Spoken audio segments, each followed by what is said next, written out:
Assalamualaikum warahmatullahi wabarakatuh. Perkenalkan, saya mahasiswa dari jurusan Pendidikan Vokasional Teknik Elektro dari angkatan 2021.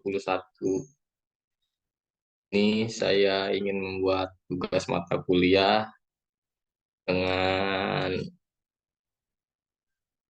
judul Pendidikan Teknologi berbasis Teaching Factory, yang dimana mata kuliah itu pendidikan teknologi dan juga kejuruan yang diampu oleh dosen Muhammad Fatur Rohman. Baik, di sini sebelum menjelaskan Teaching Factory, saya sendiri ingin menjelaskan latar belakang ataupun sejarahnya dari Teaching Factory itu sendiri.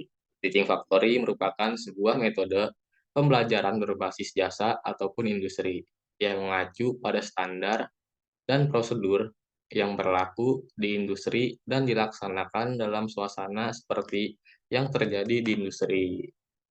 Teaching Factory yang mengedepankan kolaboratif dengan melibatkan mahasiswa secara aktif untuk terlibat dalam sebuah pengerjaan produk atau layanan dalam sebuah tim. PEVA juga disebut sebagai konsep pembelajaran dalam keadaan yang sesungguhnya untuk menjembatani kesenjangan kompetensi antara pengetahuan yang diberikan sekolah dan kebutuhan dunia industri. PEVA merupakan konsep pembelajaran yang berorientasi pada produksi dan bisnis untuk tantangan perkembangan dunia industri saat ini dan nanti. Dengan TEVA, mahasiswa dapat belajar dan menguasai keahlian atau keterampilan yang dilaksanakan berdasarkan prosedur dan standar kerja industri sesungguhnya. Manfaat dari pembelajaran TEVA adalah agar kebutuhan ataupun SDM pada industri bisa terpenuhi. Maka dari itu, penerapan pembelajaran teaching factory mengharuskan stakeholder yang ada di industri ikut terlibat sehingga penilaian kapabilitas ataupun kemampuan hasil pendidikan bisa sesuai dengan standar yang berlaku. Berikut kita masuk ke topik pembahasan. Nah, di topik ini saya sendiri membahas definisi pendidikan kejuruan, ada juga konsep teaching factory, ada juga tujuan penerapan teaching factory, dan kondisi ideal implementasi teaching factory yang terakhir tentang efektivitas teaching factory itu sendiri.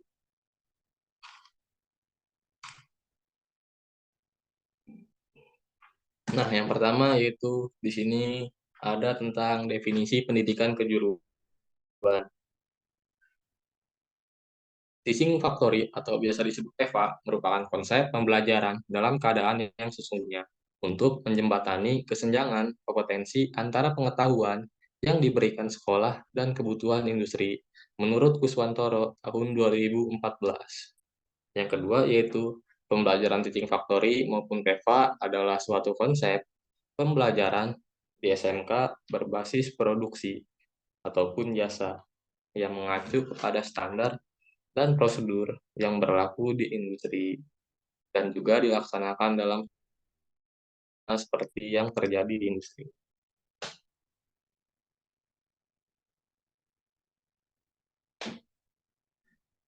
Dan selanjutnya yaitu ada konsep dari teaching factory itu sendiri.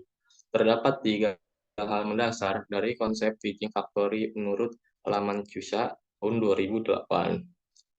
Pertama yaitu pembelajaran yang biasa saja tidak cukup, sehingga apabila si siswa maupun mahasiswa tidak kreatif dalam menuntut ilmu maupun tidak dikembangkan di dalam istilahnya kalau di SMK yaitu di dalam bengkel, tidak mengasah lebih dalam ilmu pengetahuan yang sudah didapat dalam bangku pembelajaran sesuai materi dan tidak diimplementasikan dalam dunia kerja akan sangat cukup disayangkan karena di konsep teaching factory itu sendiri yaitu yang dibutuhkan dari anak SMK maupun mahasiswa dari pendidikan vokasi yaitu tentang masuknya di dunia industri maupun di dunia kerja.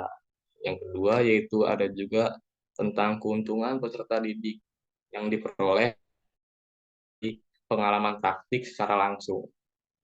Biasanya di SMK maupun mahasiswa di jurusan vokasi lebih banyak praktikumnya dibanding teori. Bisa dibilang 60/40, yang dimana materi itu hanya 40% dan praktikum itu sebesar 60%, yang nantinya akan dipakai pada saat kerja di lapangan. Selanjutnya yaitu ada pengalaman pembelajaran berbasis tim yang melibatkan siswa, staf pengajar, dan partisipasi industri memperkaya proses pendidikan dan memberikan manfaat yang nyata bagi semua pihak. Nah, di sini semua elemen ataupun semua pihak, baik itu siswa, staf pengajar, maupun partisipasi industri yang lain harus saling bekerja sama antara pabrik dengan SMK, pabrik dengan kampus. Apabila suatu pabrik menerima orderan maupun mendapatkan proyek, bisa dilempar ke anak SMK yang sudah bekerja sama, yang dimana nantinya anak itu ataupun anak dari mahasiswa pendidikan vokasi bisa membuat kebutuhan yang dibutuhkan oleh pabrik, sehingga terjadilah link and match yang berkesinambungan tadi. Nah, di sini teaching factory itu seperti itu. Selanjutnya yaitu,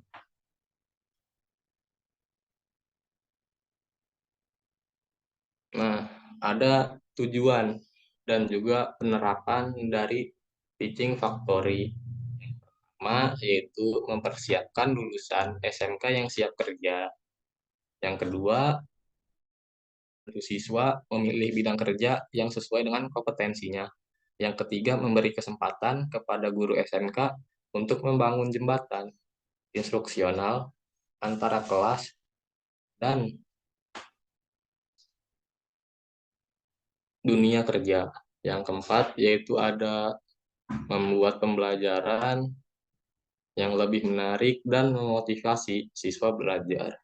Yang kelima, yaitu sarana pelatihan dan praktik berbasis produksi secara langsung bagi siswa SMK yang berorientasi pada dasar.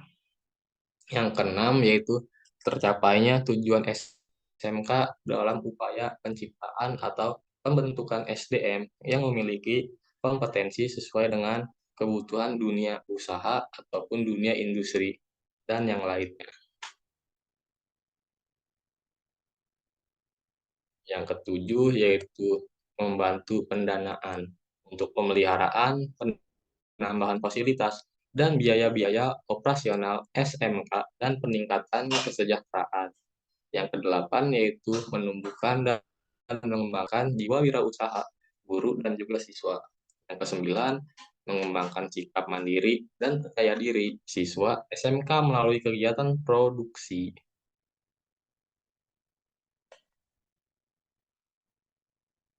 Nah, di sini juga ada kondisi ideal implementasi teaching factory.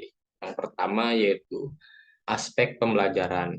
Bahan ajar mempunyai tujuan untuk mencapai kompetensi tertentu dan merupakan sesuatu yang multiguna atau marketable. Yang kedua yaitu ada sumber daya manusia. Sumber daya manusia mempunyai kemampuan desain engineering dan dapat menerapkan sense of quality, sense of efficiency, dan sense of innovation.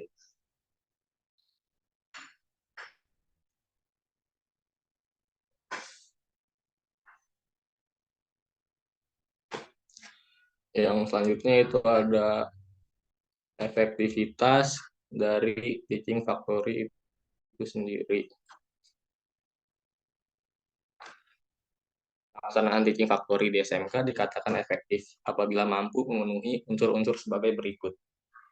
Yang pertama yaitu pengelolaan program terintegrasi dan adaptif melalui proses analisis dan perumusan kebijakan yang mantap berkaitan dengan tujuan yang hendak dicapai. Yang kedua yaitu penyusunan program yang tepat dan dijabarkan dalam program-program pelaksanaan.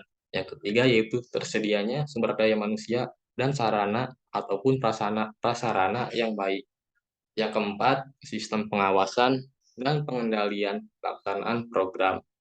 Yang kelima yaitu kerjasama, terkoordinasi, dan sinergis. Sebelum untuk menutup presentasi kali ini, di sini juga saya ingin menyampaikan sedikit tentang